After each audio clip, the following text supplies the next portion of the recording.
welcome back to another episode of the Financial Freedom Show with Chase Lawson. I am your delighted host, and boy, do we have a great episode on tap for you today. First off, for those just now finding the show, my name is Chase Lawson. I am a personal finance enthusiast and the author of the best-selling book, Financial Freedom, Breaking the Chains to Independence and Creating Massive Wealth, which you can pick up on Amazon. Today, we're joined by another guest. I am so excited to have a good friend of mine on the show today. So without further ado, let's get things started. So today on the show, we have my friend Ty McCormack. Ty lives in Winter Park, Florida, is a senior wealth advisor, 401k plan practice expert for Avantax Wealth Management, which provides comprehensive financial planning solutions, including securities, insurance, money management services, and banking solutions. Ty runs the state of Florida 401k business for them, as well as oversees a team of advisors. Ty and I had the privilege of getting to know each other from our time at Clemson University. Ty holds a number of degrees, including a BS in Language and International Trade from Clemson, an MBA from Auburn, a master's in Financial Planning and Services from the American College, and he even speaks Chinese as he received a bachelor's degree in Chinese language and literature from a university in China. And if that didn't tell you how smart Ty was already, all you have to do is look at his name to understand just how smart he really is. He basically has the whole alphabet at the end of his name, as he is a certified financial planner, an accredited investment fiduciary, along with holding MBA and MSF designations. And despite only being in his 20s, Ty has already managed $1 billion for his clients. So we're in for a treat today. Not only is Ty one of the smartest guys I know, he's an even greater person. So Ty, welcome to the show. Thank you. No, I'm glad to be joining you, Chase, and really excited. I've been keeping up with all of your episodes, obviously read your book, all of which are incredible, and just really a huge fan of yours, honestly. So I'm honored to be joining you today. Awesome. Well, anything I missed in that intro that you want to add? I think that a lot of that, I'm very fortunate to have gotten a degree from Clemson. That's where it started. It's hard to believe that it's been, 10 years since we were in class together in the Calhoun Honors College and learning. But, I like to say I have to overcompensate because my first name's only 2 letters, but I have to have a bunch of letters at the end of it to make it a normal length. So, other than that, no, I appreciate you did an excellent job of kind of covering my progression from obviously college and the educational side into the workforce. So. Well, great. Well, Ty, you obviously have some interesting thoughts and perspective that you share with me ahead of time that we're going to cover today. And I think obviously a lot of people like to focus on building wealth and being on offense, right? Investing in the stock market can be very sexy and appealing, but a lot of times people don't really think about the back end or what happens to that money when they take it out. And they don't really play defense, if you will. So that's why I'm really excited for what we're going to talk about, because what you do and how you help your clients is to really get that full perspective of not only maximizing your returns, but also protecting that money from things like taxes to really focus on that full income preservation. So I don't want to take up too much more time here, but I know you share with me a few of the big lessons that you've learned and what you share with your clients and have them think about. So mind diving into some of those? Yeah, absolutely. And just to add to your point, I really agree with that. I don't ever create wealth, right? Most of the clients that come to me have already created wealth in some manner, whether they're being a business owner, a doctor, an attorney, a business professional.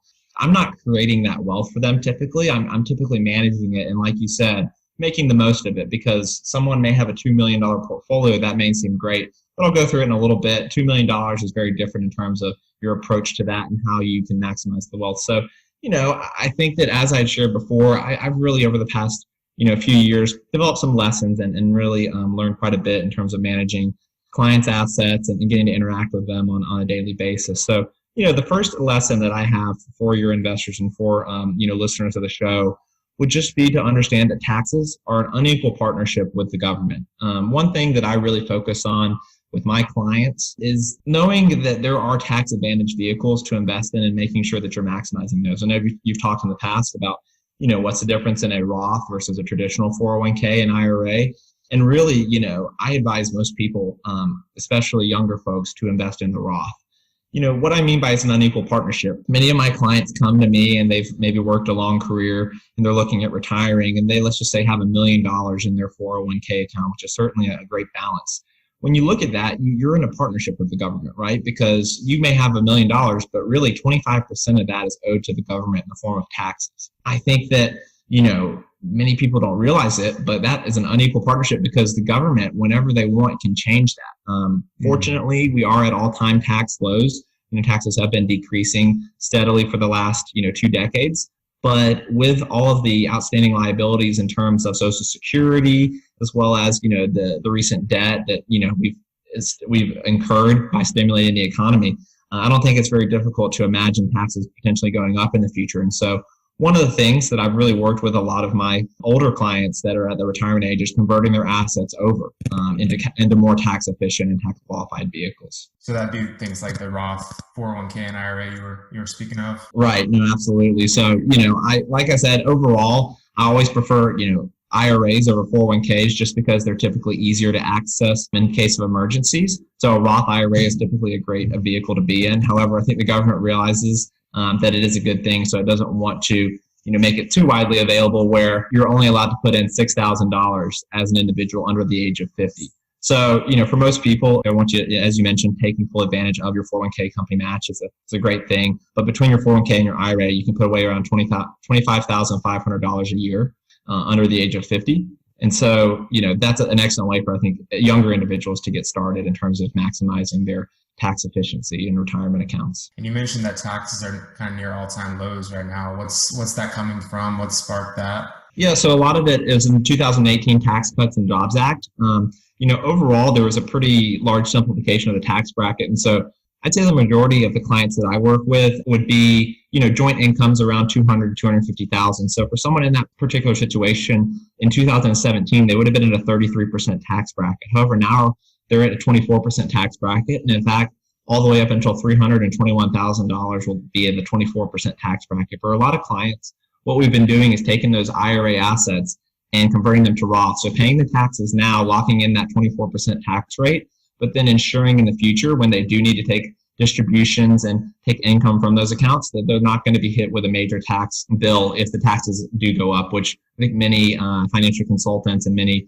economists are seeing that that's quite a good chance in the future of tax increases. Yeah, and a lot of people I feel like think that the 2018 Tax Cut Act, is only for the rich, but I think when you look at the actual specifics, it's kind of for everybody, right? Everybody can benefit from that. It is, and it may not be as seemingly as much for individuals, but if you're a single individual making $40,000, your rate went from 25% to 22%. So although it's only a 3% reduction, that's an extra $1,200, in your pocket at the end of the year. So, I think that the Tax Cuts and Jobs Act, it does expire in 2026. So people need to be aware of that if they do currently have large assets in traditional pre-tax IRAs or 401ks.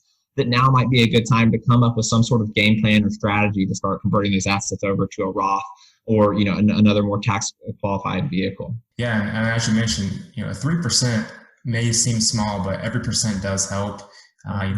The less you pay in taxes, obviously, the more you get to keep for yourself to spend or save or invest, however you want. But what would you say are some big ways to really fully take advantage of this act before it does expire in 2026? Like I said, as much as you can, putting money away, and if you're currently employed, into Roth IRA or Roth 401k. I think that, used to be they said, hey, if you're young and you're making a lower salary, then it makes sense to do Roth. If you're older and at a higher tax rate, it may make sense to do the pre-tax and get a tax cut. But really for now, most individuals are going to be more benefited by putting the money away in Roth.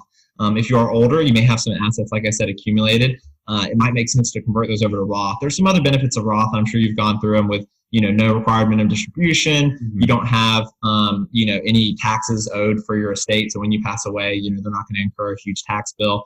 And, there's some other, nuances, such as Social Security not being taxed if you can get most of your assets into a Roth. So, really for most of my clients that are, especially towards retirement age, the biggest focus has been on those Roth conversions. And there's no income limits for that. So, you can be making $1 million a year, but still converting assets from a traditional 401k or IRA over to a Roth. The only thing to keep in mind when you're doing that is obviously, for many clients, I tell them just to go ahead and withhold a 20 or 25%. So they're not getting hit with a major tax bill because they will owe taxes on that conversion. So if you move $100,000 in assets over from your IRA to a Roth IRA, you're going to expect a tax bill of around $25,000. So just withhold that. You put the $75,000 in the Roth.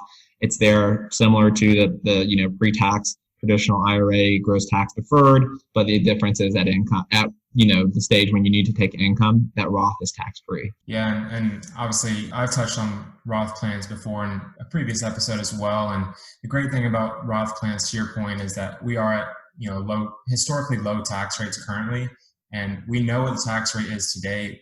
nobody really knows what it will be in the future, but all indications are that it will increase. And to your point, the government does have the right to increase at any time. We don't really get too much of a say. Obviously, we vote who we want for office, but that's about the extent of our say that we have in it. But obviously, some presidential candidates, for example, they do want to raise taxes on individuals. So you never know what the future will hold. And, back in the 20s and 30s, for instance, tax rates were in the 80s and 90s% at the maximum. So, oh yeah, and even as recently as the 1970s, the highest tax rate was in the 70% bracket. So, regardless of politics, I think that you just look at the math behind it and the number of individuals that are taking Social Security as well as the national debt. I don't think it's unreasonable to think that taxes would increase to 30 to 35% as where they've been, relatively recently. And so that's a, solid 10% reduction in your IRA balance just off the top. So, I think that by locking in the tax rate today in a Roth or tax qualified vehicle, like you said, there's a lot of advantages, both short-term and long-term. Awesome. Yeah. The second lesson I had too, just looking at it is I think a lot of good jobs, they pay well, but great jobs are the ones that really focus on benefits. And why I say that is I've helped, work with roughly 250 different, corporations, 401k plans in some capacity. And, I've had companies that run the gamut, right? I've had some companies that are more local with 20 employees. Then I've even had, a few that were quite large. And, I had one group that had over 5,000 employees across North America. They were a huge company. They were rapidly expanding, but because they were investing so much in acquiring other firms and growing, they had a very low 401k match. So I think they paid pretty well, but their 401k match was only $500. So for a lot of individuals, that's not even a drop in the bucket. On the flip side, there was a more local company, 250 or so employees. However, they offered a really, really luxurious and rich match where they offered 100% up to 6%. I've seen companies, do a little bit higher. But for that size group, I thought it was pretty impressive to be committing, over $100,000 a year in company match. They, didn't pay their employees, I think, as much necessarily, but there were employees there that were 45 years old and very frequently had $1 million balances already. So, that company, I think, was overall preparing their employees for retirement and for the ability to, at age 60 or 65, call it quits. Whereas the other one, and they had different priorities as a corporation of growing, wasn't really truly invested, I think, in their company's retirement plan benefits. Yeah, and that's very true. I recently spoke about this on an episode on, should you change jobs? It's easy today to really jump when you see a bigger salary. Mm-hmm. If it's 10,000, 20,000 more a year, that seems massive. But at the end of the day, salary isn't really everything. Benefits are just as important, if not more important, along with things like autonomy and work-life balance and the job culture and more. So don't just look at the paycheck, look at the benefits and other aspects of the job as well. No, I absolutely agree. And I think that, despite us millennials getting such a hard rap for loving our avocados and music festivals and having student loans, I think that's one thing that we are doing right, is we're valuing the benefits of companies and we're looking at more than just the salary. At the end of the day, some job may pay you $10,000 less, but if they have great health insurance where they're going to pay for it fully, they give you a gym membership, they cater lunch, you may end up taking home more. Not to mention, if you love your job, I think that's truly priceless. And I think a lot of millennials, have seen that it's not worth making an extra maybe $10,000 to $20,000 if I just hate my life and I'm working 70-hour weeks. So, the third lesson that I had learned, from my practice was that wealth management needs to be holistic. I think that traditionally, a lot of people have looked at it just from an investment management perspective. So they just look at, all right, I've got my portfolio, it's 80% stocks, 20% bonds, I'm good there. But really, and the industry's been doing a good job of shifting that way. It needs to be considering a bunch of different things. So whether that be your real estate investment holdings, that's a part of your overall portfolio, as well as look at different things such as tax planning, considering estate planning for elderly clients of, how am I going to pass these assets along to the next generation and what sort of legacy may I be leaving? And then insurance planning. I think insurance has gotten a really bad rap, over the years, and people try to, kind of shy away from that, or it's a dirty word. But insurance planning is kind of at the fundamental base and the core of most wealth management strategies, right? I could have a great 10, 20, 30-year plan of saving income and, retiring a multimillionaire. But if I die tomorrow, that doesn't come into fruition. And my spouse and my, family left behind, they're not going to have anything to see from it. From a flip side, also disability is a major thing that many people overlook that, I think overall needs to be at least thought about in terms of your financial plan. So, really you need to work on coordinated accounts. You can't just drop money in the S&P 500. I mean, I think that's a good strategy to grow your wealth while you're young, but you have to be mindful of the ultimate impact. And, many people that have Robinhood, and I think Robinhood's an okay service, but many people are not really considering the tax advantages of maybe opening up those accounts within a Roth IRA or, potentially putting money over into a 401k. So, what we do with a lot of our clients is, they're mainly successful individuals. We'll work with them on, not only planning, hey, when you do get to retirement, how are we going to liquidate these assets tactically and minimize your taxes, but also, on making those decisions. So, do I buy a $500,000 beach condo or a $750,000 beach condo? And how would that, sort of impact my ultimate financial or retirement success score? So ultimately, I think it's something that, just needs to be thought of. And for, younger individuals, it's never too early to start planning. Definitely. Well, and I think you mentioned, obviously, trying to decide between a $500,000 or $750,000 beach condo. And obviously a lot of people listening to this are probably in their 20s or 30s. And, that may be nice for them to think about in the future, but they're not there today, or they may think that they'll never reach there.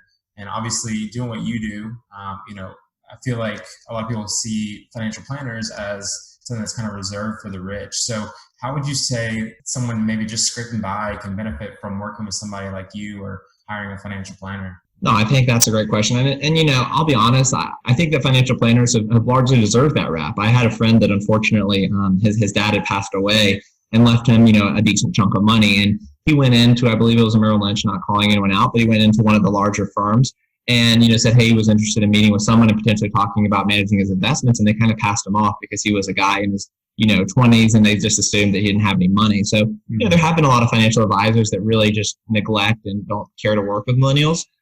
Which is one of the things that I'm fortunate that I do work with a lot of millennials and get them hopefully on the right track. But I think the biggest benefit from an individual working with me is just, having some insight into perspective of what the other half did to accumulate that wealth. I guarantee that person that may be looking at buying a $750,000 or $500,000 beach condo at one point or another was probably in your shoes.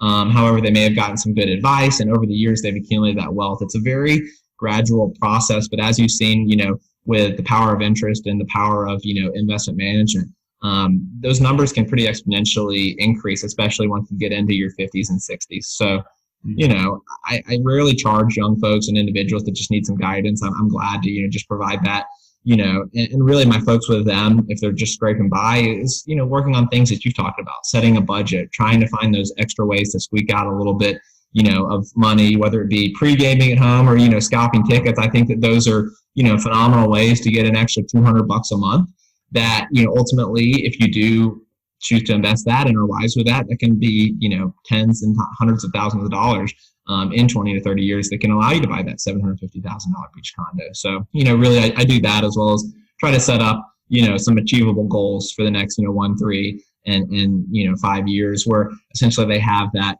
carrot in front of them to say, hey, listen, I'm going to work on, in short term, just eliminating the debt I have, long term, putting away 6%, and then, 5 years, maybe putting away 15% into their 401k plan. And once they get on that right track, I think usually they're, heading in the right direction. It just takes time and the market's growth to help them achieve those goals. Definitely. So, kind of speaking of that, leads right into my fourth point, my fourth lesson that I've learned. It's that you're only as rich as your ability to budget and save. So, I've worked with individuals on both ends of the gamut, right? I've worked with someone that makes $500,000 a year, very successful, but, due to their lifestyle and just their choices and decisions, they're only able to save like $10,000 a year. And so you'd be surprised at some of these people you meet. They may have, the nice house, the nice car, live in the, have the nice country club membership.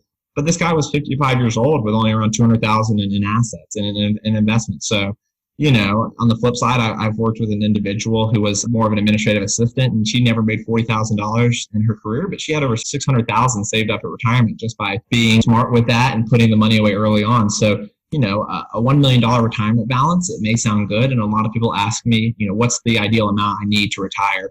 The answer is it just depends. For some people, $1 million will be enough. For some, it may last 10 years. I had a guy in one of my meetings said that'll last a weekend. So I made sure to get his number, and he's going to retire next year. So hopefully we're going to have a good time doing whatever he wants with his $1 million weekend. But all jokes aside, I think that, really being able to budget and properly, use that money is going to dictate how wealthy you are per se. Yeah, and that's such a valid point. A lot of people think that you have to be rich to invest, and that, if they're only making $30,000, $40,000, $50,000 a year, they're going to have to work forever. But it matters more not how much you make, but what you actually do with that money you bring in and the decisions you make along the way. And are you budgeting? Are you saving? Are you investing what you can? Because if you're not doing that, you will work forever. But if you are setting aside a portion of your money each month, that can make years worth of difference. And, personal finance is all personal. So to your point, only you will be able to make the decisions of what's important to you and what you'll need to get by and how much that retirement number ultimately will be. But by working with someone like you, Ty, they can really own in on that, get more specific, and really help put together an action plan to ultimately hit that goal. No doubt. And, a book that I read and love and would recommend anyone is a book called The Millionaire Next Door. It's relatively popular. It's been around for 25, 30 years. But really the whole focus of the book is that people just assume someone has wealth when they live in the big house and they drive the newest sports car. Or in actuality, there are so many countless millionaires in the U.S. that are plumbers, that drive a used truck and live in a seemingly middle-class neighborhood. So, the whole point of it is working with younger individuals to start that retirement journey as early as possible. So when they do get to retirement age, they can have that work optional lifestyle.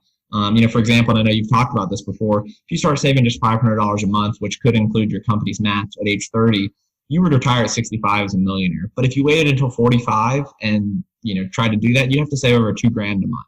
So, you're going to save so much less starting off early. Just slow and steady wins. Even if you're able to put away $50 or $100 a month, it's going to have a huge impact long term just because of the compound interest. And ultimately, as you go along your career, try to increase that savings rate by just a little bit. At the end of the day, I've worked with countless retirees, and I've never, ever heard someone say, I regret saving for retirement. I saved too much. It's the opposite. I wish I could have gone back 10 years ago or 20 years ago and started. So, for what it's worth, I think that's one of the few decisions in life that no one will ever regret. People regret, getting that third donut or, getting a tattoo or buying, a boat, whatever it may be. But I've never heard anyone regret saving for retirement. So it's definitely something that I think that younger individuals need to take seriously. And, it's going to pay huge dividends in the future. Mm-hmm. Definitely. That's why it's just so important to just get started now. It doesn't matter if you're 20, 30 or 40, we can't go back in time, but if you start saving and, chunking away at it today, the longer the time horizon you do have, the more that you will come out ahead, and the more you can ultimately do in your retirement and hopefully retire even sooner as well. Absolutely. No, and I think that's going to be a big trend for us, younger millennials is people don't want to work until they're 70. People want to be able to retire and enjoy, the fruits of their labor. So, that's a great point. And, one of the fifth and kind of the final lesson that I've learned, there's so many different investments out there, and I think it can be a lot of times overwhelming. So that is sometimes that, it can be advantageous to possibly work with a financial advisor. A lot of your stuff has been very educational and allowing people to do it themselves. But when it comes to working with my clients, one thing I've learned is one size fits all is never the case. So always be open to adapting your investments as your life changes and as new products come onto the market. I think that when I got into the business, my mentor and boss, everything they did was in the mutual fund families, and mutual funds are a great way to get diversification. But personally, I've been shifting a lot of my practice more towards the ETF models because they tend to be a little bit cheaper, in terms of their expense ratios, which I know you've mentioned, hey, using companies like Vanguard is excellent. And I totally agree that the less you have to pay, the better, and the more you're going to be able to keep. But also ETFs are a little bit more tax efficient for some clients that have monies in brokerage or, non-tax qualified accounts. So, one example that I like to talk about was, from 2015 to 2019, everyone wanted to invest in these BDC funds. But many people I don't think understood them and might have lost a lot from those. So for those who may never have heard the term before, what is a BDC? Yeah, so a BDC, that's a great question. It was a product called a business development company, and essentially they were funds that were the loans or essentially the bank to a large private company. So you think Publix, maybe Nathan's Hot Dogs, Wheels Up, Topps baseball cards, pretty big companies. And essentially these companies, because they didn't want to go public and give up the equity, and they didn't want to go to private equity, which may have had some, issues, they would go to these BDC funds where they would get a fixed rate of a loan, usually, 8 to 10% returns, which were very attractive, certainly. And it was all senior secured debt where basically the client, they had very high credit quality and they were really good loans, but ultimately they failed because they lacked the liquidity that was needed. And they didn't really have a good plan for exit events. So people invested in these BDCs, these business development companies. The funds grew $1 billion plus funds, but they didn't know what the exit plan was. And so, unfortunately, when they did try to list, a lot of them took major hits and ultimately, cost investors quite a bit. So, it's just one of those things that I think that because advisors didn't understand them properly and clients certainly didn't, there were some, negatives to it that came out. Okay. Yeah, that definitely makes sense. And obviously it's easy to jump in on something that's 8 to 10% return, right? That seems attractive, but a lot of times the bigger returns, or what people propose as a bigger return, come with higher risk and more likelihood that you could lose your whole investment. And if you don't even understand what you're investing into, obviously that could ultimately lose your shirt at the end of the day. No, absolutely. And so, and one other example too of a product that I guess I had kind of written off because it was like insurance, one of those bad words, was an annuity. And recently I've been working with a lot of my clients that are what I call in the retirement red zone. They're within 10 years of retirement on looking at a product called a fixed index annuity. So right now, as fixed income as well as CDs, you're lucky to get 1% return from those. Whereas a fixed index annuity is a lot of times issued by an insurance company and getting an 8% plus guarantee. How does that work? So yeah, a fixed index annuity is essentially, it is an annuity product. So you would put, your initial deposit, let's just say $100,000 into a contract. And every year it's issued by an insurance company. They give you a guaranteed roll up. So they value maybe $100,000 in year one. If you're with a Transamerica product, you're getting 10% a year. And ultimately, at the age you wish to take money from that, you annuitize and you get a fixed percentage of payout for life. So you may say, hey, at age 65, whatever 5% of the contract value is, I'm going to get that for life. Essentially, what the insurance company is doing on the back end is they're taking your money, and they're leveraging it. They're using it for different investment strategies, with the ultimate goal being they're making income on the or they're making more than what they're paying you. But having that guarantee, I think, is very nice for clients recently with all the market volatility. And having that guaranteed income for life too is pretty attractive to some clients because people are retiring seemingly now in their 60s at maybe 65, but planning on living for another 25 years. So to be able to get an extra $2,000 a month from an annuity product to supplement their Social Security is a very attractive feature, especially for those clients that are approaching that retirement red zone. Definitely. Yeah, that's really awesome, Ty. And obviously, a product like that can help someone stay diversified, further manage their risk. If they only were investing in the market, obviously that can be very risky and volatile. So put some security and stability on that money and everything. So that's great. Well, Ty, this has been great. Thanks for hopping on. For those listening, if they want to, reach out to you, find out more, learn more from you, or have you help them out, where can they find you? Yeah, so I think that the best way would just be connecting via LinkedIn. My name's Ty McCormack, McCormack. And then if you just start hitting a bunch of random letters at the end of your keyboard, I'm sure it'll come up because of the different designations. But, reaching out to me via LinkedIn, send me a direct message. I am more than happy, like I said, free financial advice, whatever I can do to help you out with your situation. I'm more than happy to do that. It would be honored just to help guide you in the right direction. But thank you. I can't thank you enough, Chase. Your show is phenomenal, and I'm really looking forward to the future episodes of it and seeing where it goes. So thank you so much for allowing me to join. Yeah, definitely. Well, thanks again, Ty, for coming on the show today. It was so great having you, and these are some truly great lessons that you shared. So thank you for that. I'm sure our viewers are going to appreciate some of these lessons. So as always, some of the main things that we covered, remember, it's important not only to focus on the offense, but also have that solid defense as well by utilizing some of these strategies that Ty mentioned. If you did like what you heard today, please make sure you like this or leave a review wherever you're listening. Share this with a friend and subscribe for more great content like this. This has been the Financial Freedom Show with Chase Lawson. Until next time, stay safe, be well, and go get it.